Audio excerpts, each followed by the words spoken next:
மனுஷரிடத்தில் ஒரு ஆவி உண்டு. அந்த ஆவி எப்படிப்பட்டது என்று சொன்னால், அந்த ஆவி நமக்குள்ளாக இருக்கிறது.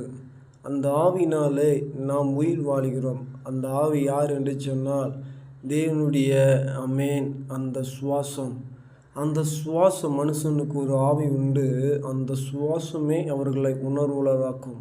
அப்படி என்று சொன்னாலே, தேவன் ஒரு மனுஷனை இந்த உலகத்தில் படைக்கும்போது தன்னுடைய ஜீவ சுவாசத்தை அவன் நாசிலே ஊதின போது தான் அவன் ஜீவ ஆத்மா. அப்படி என்றால் அவன் உயிர் உள்ளவனாக இருந்தான். அது வரைக்கும் அவனுக்கு உயிர் என்ற அந்த நிலம் இல்லாத ஒரு நிலை இருந்தபோது தான் ஆண்டவர் தன்னுடைய ஜீவ சுவாசத்தை, இப்போ ஒரு மனுஷனுக்கு உயிர் எதில் இருக்குது என்று சொன்னால், இங்கே சரீரத்தில் ரத்தத்தில் தான். ரத்தம் முழுவதும் அந்த மனுஷனுக்கு எடுத்து போயிட்டுனா அவனுக்கு உயிர் இருக்காது. அதே போல தான் உயிராக இயேசு நம்முடைய உள்ளத்தில் இருக்கிறார். நம்மளை உணர்வுள்ளவனாக ஆக்க